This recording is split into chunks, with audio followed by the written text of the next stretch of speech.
Yeah, so the latest bill, really what it did, it increased the SALT cap, right? So that's your state and local tax cap, the ability to itemize deductions related to state and local taxes. So it used to be $10,000. Mm-hmm. It has now been increased. That was painful for people in high income states, where the real estate's very expensive and where, the average cost of a home now in Southern California is about $1 million. Yeah. Real estate tax is about 1%. So there you're already paying $10,000 before you even pay $1 of income tax, right? Very limiting. So super limiting. So now at this point it's at $40,000 for anybody who's making less than $500,000. And that's going to be a big relief because that's most people in California. So there is an income limit related to that for anyone making less than, what was the number? $500,000. Interesting. So if you are taxable income of over $500,000, you're still stuck at the 10,000. Well, it phases out. So it phases out, and by the time you hit $1 million of taxable, then it's completely phased back down to the $10,000 limit. The devil's in the details, as always. Always, yeah.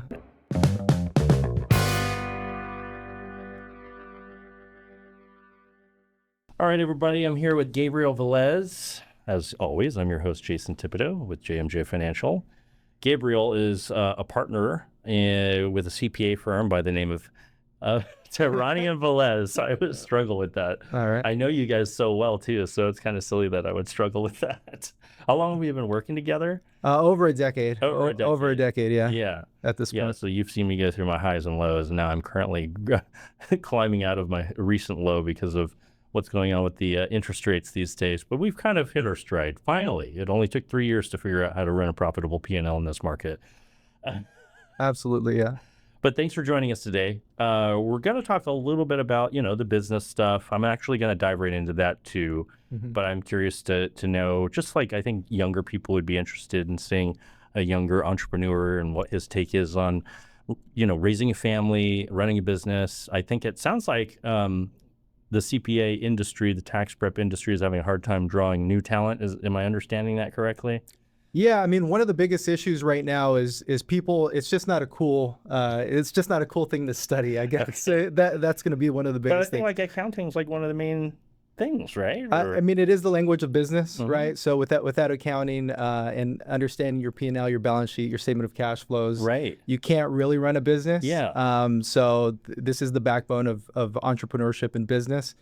However, it's just not cool. It's not sexy. It doesn't fit the vibes, as the kids say these days. Yeah. Yeah. So it is not drawing young talent. Are you at a point where you feel pretty good about your staffing at this point? It's always a challenge in our industry, I would say, staffing, because there's less new talent coming into the industry, graduating from college, and constantly as our clients' needs increase, and I'm able to draw in more businesses, bigger businesses, our businesses scale, et cetera. Really the talent is the key, right? And so, we're looking for more, I would say, qualified people domestically, to be able to service the needs of our clients. And how long have you been at this now? I've been at it 14 years. 14 years. Yeah, so you probably learned a lot along the way, and you probably have a lot of mentorship to offer to the younger generation too. I would say so, if they're willing to accept it. Yeah. You got to be coachable, guys. You got to be. So that's the number one skill. That's one of the number one skills. I do have to shout out Katham. Is it Katham or Katham? Katham is how you pronounce it. KJ for short. I really like him. Yeah. He's really on his game and communicates well, and makes sure that I'm on my game too, which is something I had struggled with, answering questions of the accountant and all that. Yeah. He does a good job. So shout out to Katham. Yeah. I would say KJ is... He goes by KJ? He goes by KJ. Okay, yeah. KJ it is. KJ's a rising star, and he has a lot of the soft skills and the coachability that we're talking about. Right. Which is something that is very hard to teach. Yeah, what is it about finding, it's funny, the person that I found that was the most coachable became my business partner, right? Matt.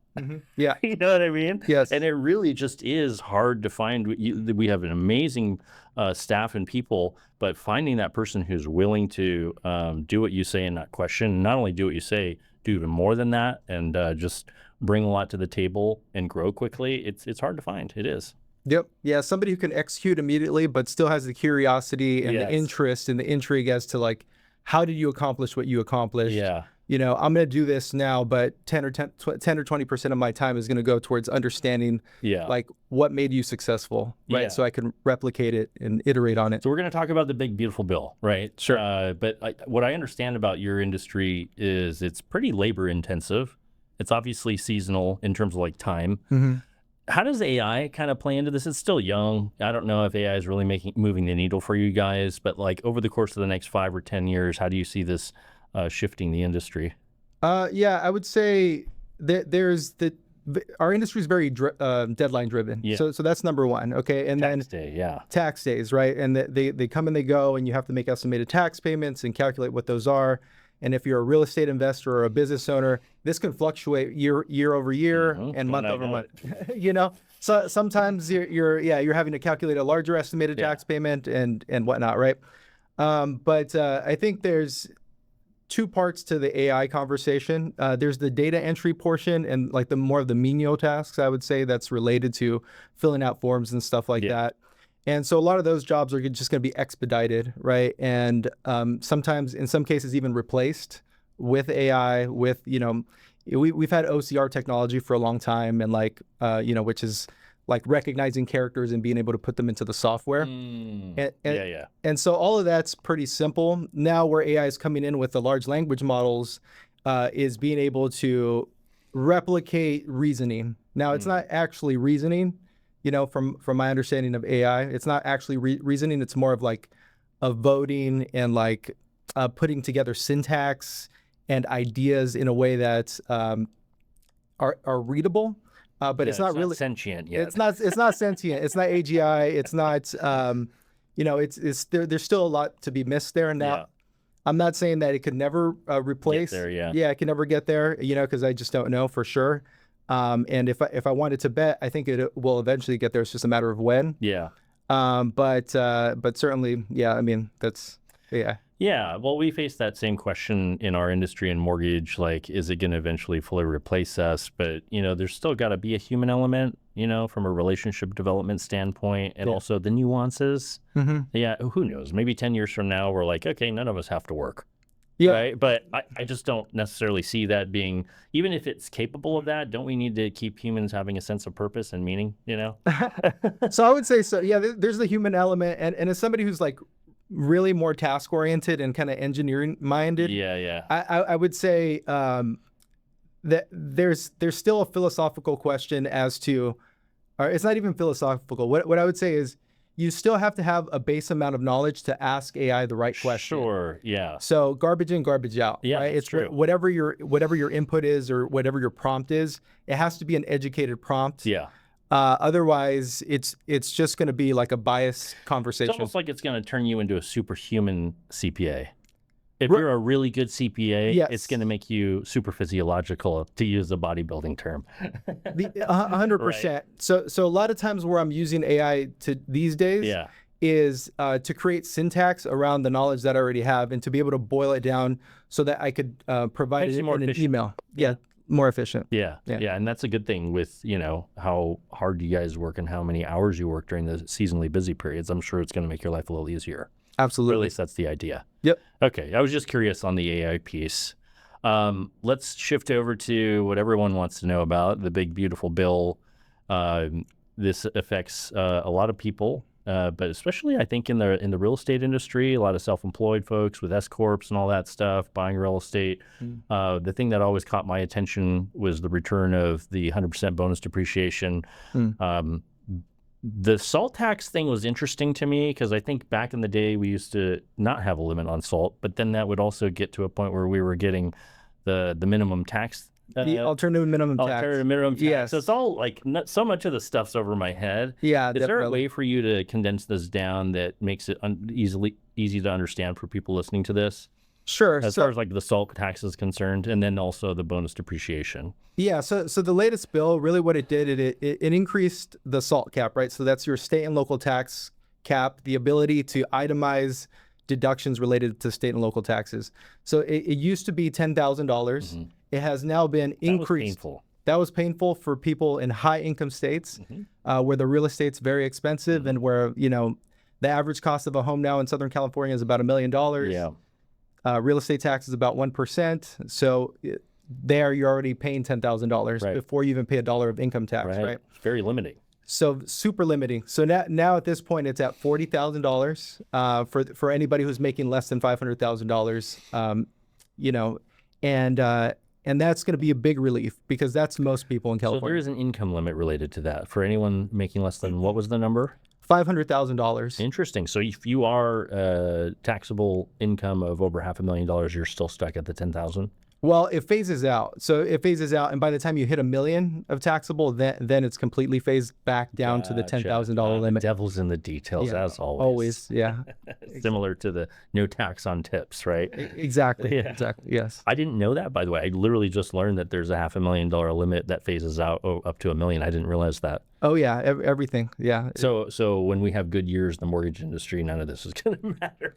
Well, I mean, you know, if you're making $1 million, you're definitely trying to do some tax planning to bring yourself back down. So we're not throughout really the year. relying upon itemizing deductions, so to speak. We're getting a little more advanced, and maybe we can talk about that a little You bit. have to have proactive Maybe conversations that's a throughout good the year. segue into the bonus depreciation aspect. Yeah, absolutely, absolutely. So, you know, your industry is very adjacent to real estate industry, right? Yeah. So you're the financial product that allows people to purchase real estate with cash that they don't have. Right.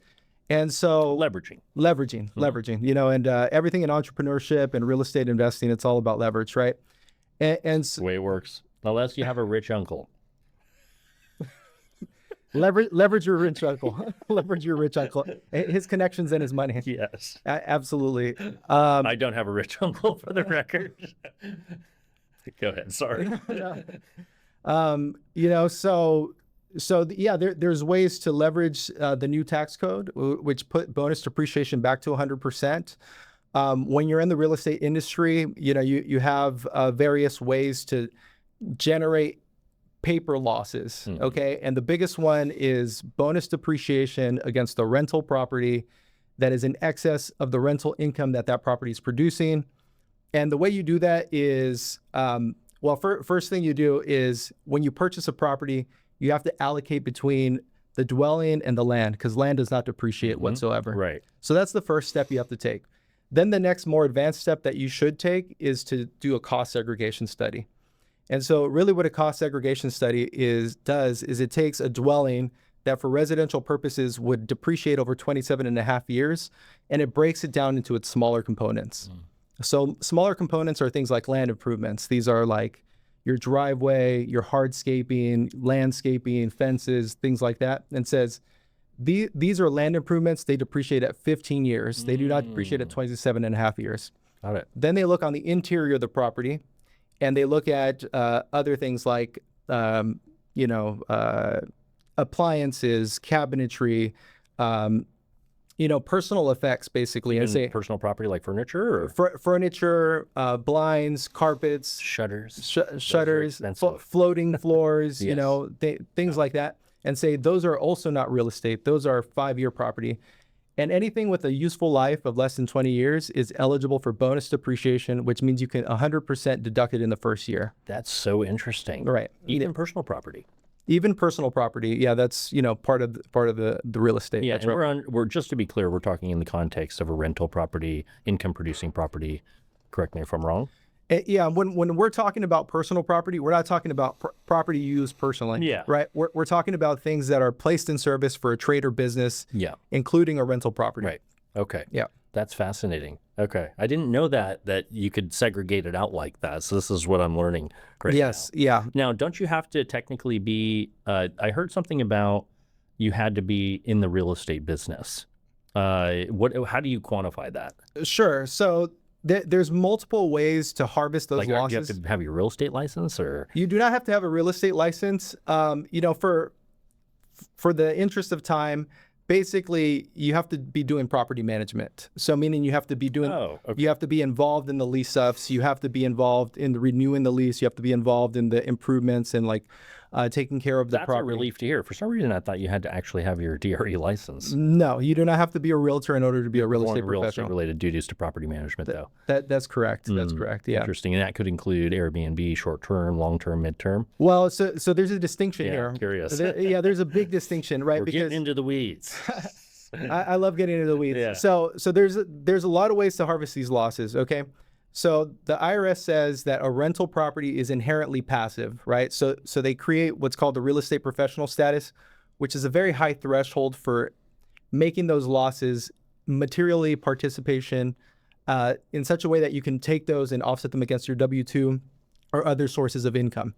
Okay. And the rules for real estate professional status is 750 hours and more personal services related to those rental activities than anything else that you do.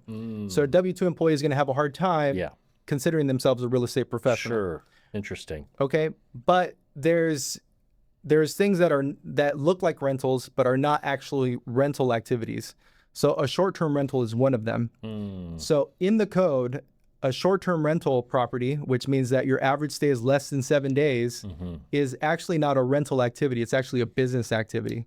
So that's the distinction. Yeah, it's really at the activity level and how it's being categorized. So I'm hearing you say long-term rental is where it's at in this regard, right? As far as like bonus depreciation. Actually, short-term rentals in the year that you place it in service.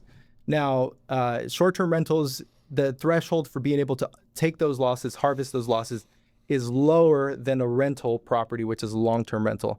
So like if you need, I see what you're saying. if you just needed a really big deduction by the end of the year and it's November, December, you could potentially fact patterns, devil's in the details, right? But you could potentially purchase a property, do a short-term rental in November and December, do the bonus depreciation, take your losses, harvest your losses, and the threshold's a lot lower to be able to harvest the those. threshold's lower. Yes. Okay, I'm understanding now. Yeah. When it's long term, you have to have a certain amount of hours allocated, like you just said. Yeah. So like let's say you're a dentist, right? And you have your own business. This is a business activity. Yeah. Okay. Short-term rental activity It's business activity. is a business activity also. So they offset each other, so long as you have enough hours. Super fascinating. Yeah. Okay. You can understand as you listen to Gabe share this why it's important to have a CPA, right? Like the folks, like when someone uses the TurboTaxes or whatever of the world, in my mind, the only way that makes sense is if you're 21 years old and working a W-2 hourly part-time job, working at home or living at home with your parents. Would you agree with that? Like, I get it. It's intuitive and it's a cool software, but why would anybody in their right mind as a business owner or a homeowner use that stuff? There's no reason for a business owner or anybody involved in rental real estate or any of those things. But I've noticed people do that. I'll just save a few $100 or something like that. It's so weird. It goes back to leverage, right? Can you learn how to do your tax return better than your CPA? Sure, you could learn how to do that. It's your return. It's your fact pattern, right? Yeah. Is it worth your time to do it? Right. With everything else that you got going on. I know the answer to that for me. Unless you can learn it and then sell those services and make more money. I don't want to be a CPA. No one does now. All right. So sticking to this for a second with the real estate activities or the business activities, what I know in our marketplace, like if you just like qualify somebody who lives in Irvine and works for corporate America at the executive level and does really well, he's not getting S Corp revenue. He's getting a big fat W-2 at the end of the year, right? Maybe that's salary plus some RSUs plus some bonus or something like that, right? Right. Let's say it's $800,000. And we get these people. Like folks like that get taxed like there's no tomorrow, correct me if I'm wrong, unless they're doing something about it outside of their employment. And that's where this comes into play. Correct me if I'm wrong. Yeah, look, the tax code's two parts, right? It's generating revenue and it's driving incentives. Okay, so you have to find the incentives within the code that would be able to offset your W-2 income if you want to pay less in tax. Okay, and if you want to go, invest in real estate, invest in oil and gas, deploy capital into a small business, things like those, then yes, you can offset your W-2. If you want to keep your life simple because, hey, like your job's enough for you, Right. It's a high demand job with a lot of hours and you're raising a family. Right. totally respect that. What I would say then is start to position your retirement in such a way that you're not going to pay the taxes later on in life. So if I'm going to pay the tax, I'm going to pay it once, and I'm never going to pay the taxes again. So this is where you start talking about Roth conversion planning, Yes. and other, certain instruments that you could use. Yeah, because not everyone wants to be a landlord. Yeah, That's basically what you're saying. absolutely. Yeah, Yeah. definitely not. Mhm. Okay. I think the trifecta or the perfect combo would be like executive with that kind of W-2, and then maybe your spouse is a real estate agent, so that way you've got the best of both And you love worlds. real estate, Yeah. and you love active real estate, Yeah. then absolutely you can shelter probably all of your income, to be honest. Yeah, for sure. Okay. Is there anything else like in the big beautiful bill that is worth noting, or there's maybe some confusion around it when people hear it from the mainstream media? Can you help dilute anything else down in the big beautiful bill? With my clientele, it's really going to be the business things, right? Okay. So like I do have a good Because your amount. main source of clients is business owners. Correct me if I'm wrong. Yeah, business owners. Yeah, definitely business owners. And then, it's really once they generate the income and they start generating the wealth, that they start to build their real estate portfolio, because Orange County, Southern California is so driven by real estate Yeah. that anybody who builds wealth does put their money into real estate. But a lot of times, it's the business, right? And if it's a product-based business, there's going to be more incentives, qualified business income deduction, for instance. If you do some like research activities, the big beautiful bill changed a lot for you. Okay. So, What about the thing that we're trying to do this year together, the California state income tax pass through? Is that still a thing? sure. So the IRS did not close the loophole on states to be able to have what's called a pass-through elective tax. So what a pass-through elective tax is essentially an entity level tax at a partnership or S corporation level. So your average realtor or mortgage broker has an S corp, for example. Yeah, S corporation. Maybe you're still going to hit the SALT cap, or maybe you take the standard deduction on your personal side. So, the SALT doesn't even matter to you, right?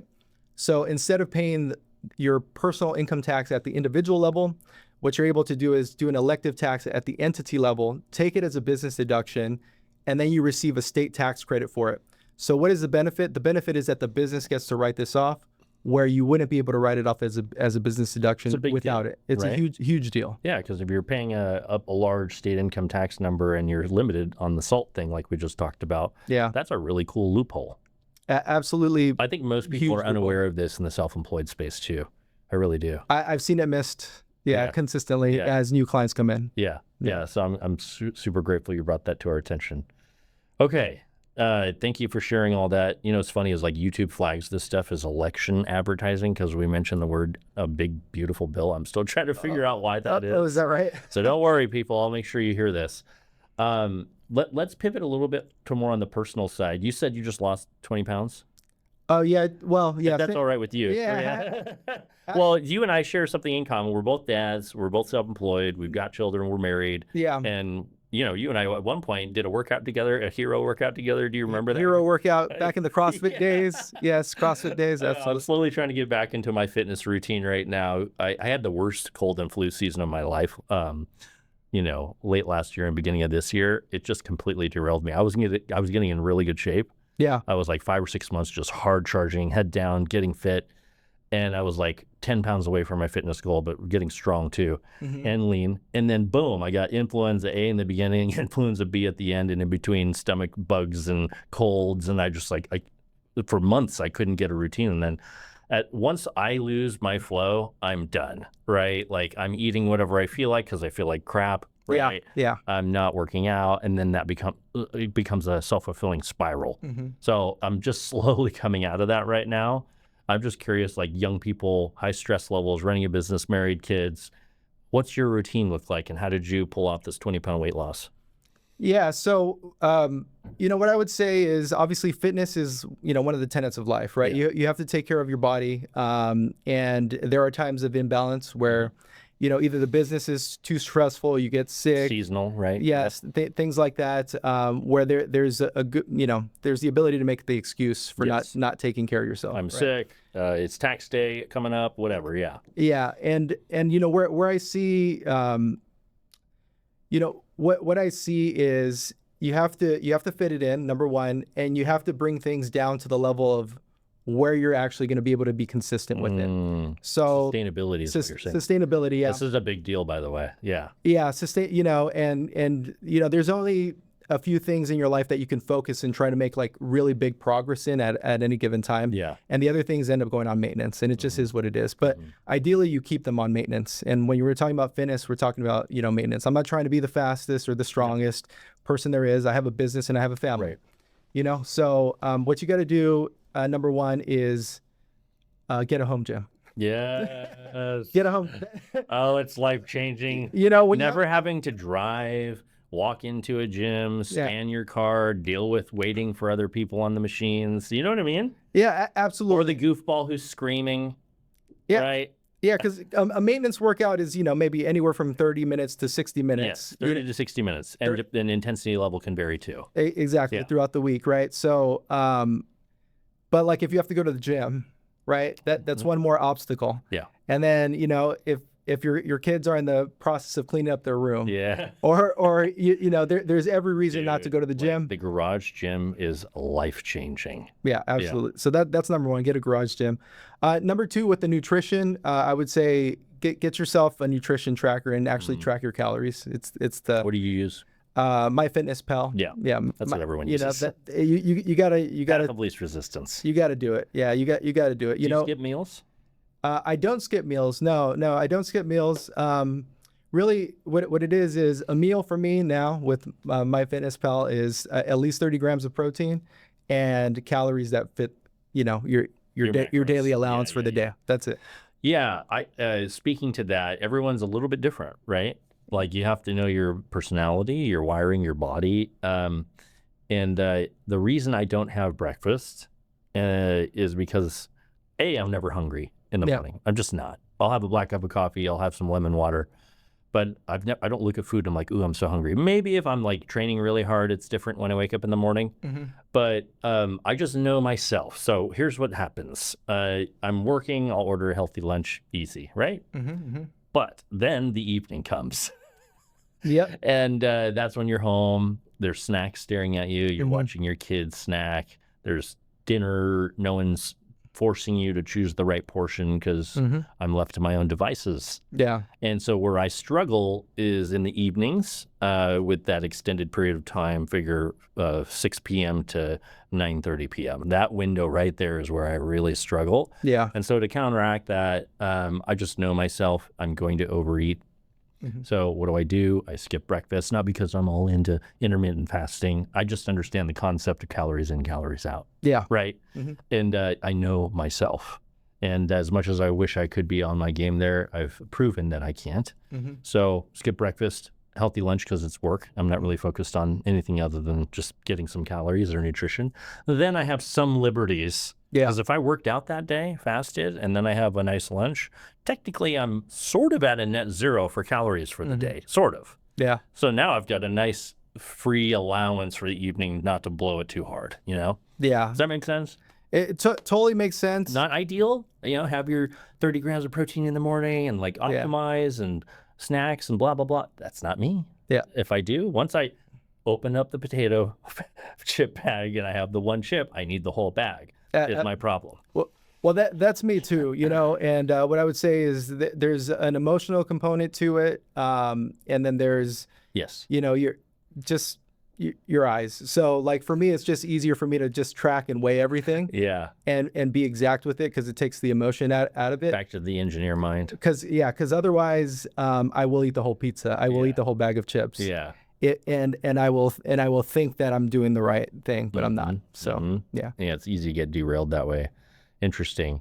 And is the fitness thing and just being able to track your fitness and see that and visualize that the thing that helps you also with stress, right? Because being self-employed, managing human beings, managing clients, the emotional aspect, being married, having children, all the balls in the air, Like, is that how you manage your stress?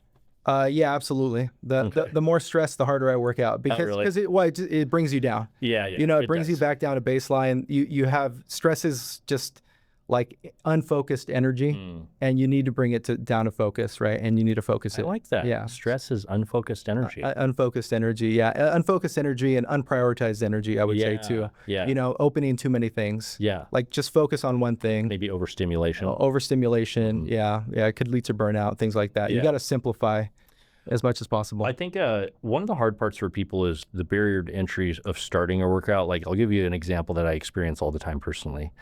I know enough about my body and what I'm going to feel on the other end, so I still do it. But like sometimes workouts, you don't feel like it.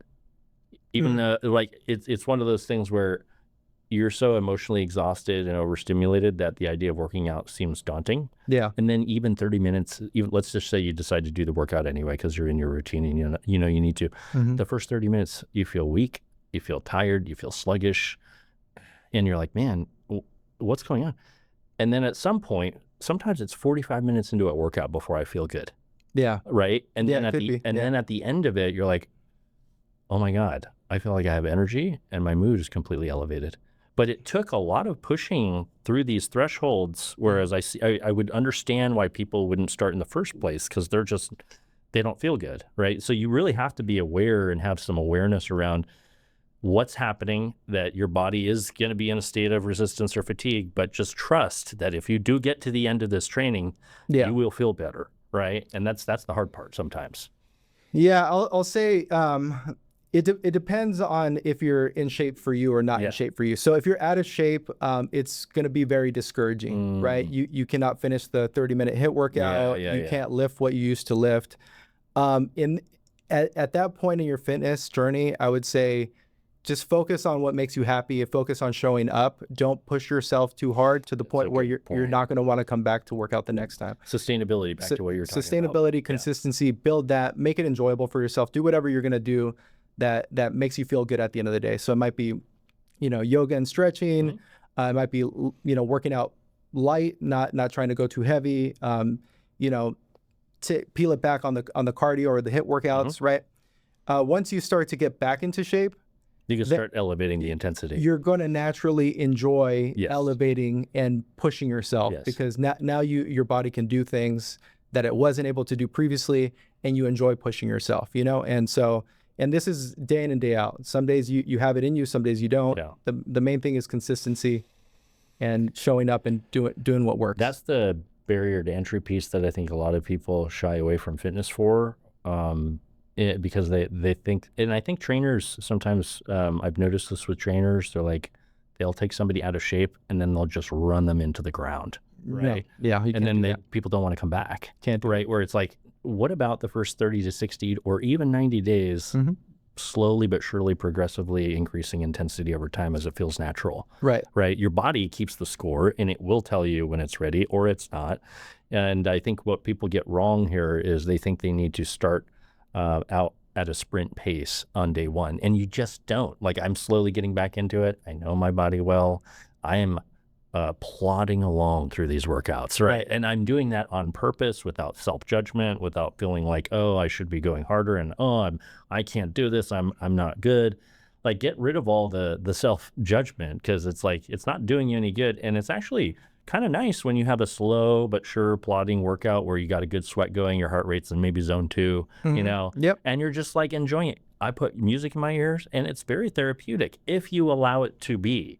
And I think that's where people don't get it. It's like, no, you don't have to sprint through a workout in the first 30 to 90 days. You just don't. Yeah, it's about association. Right. So associate working out with enjoyment, and whatever it takes for you to associate working out with enjoyment. Yeah. That's the key. Yeah. Best mental health improver in my life, that's for sure, right? Like, I could go in deeply depressed and discouraged over a bad day with a business or something like that and leave that workout feeling incredible. Yeah. Anything else worth sharing? Buy a rental property before the end of the year. Okay, so that's your advice. Yeah. Are you noticing like people doing that out of state more than in California, or is it like? Yeah, it depends what you're looking for. Certainly, if you're looking for cash flow, you got to go outside of the state. Yeah. You just can't cash flow in California. But the right Airbnb perhaps would be here somewhere.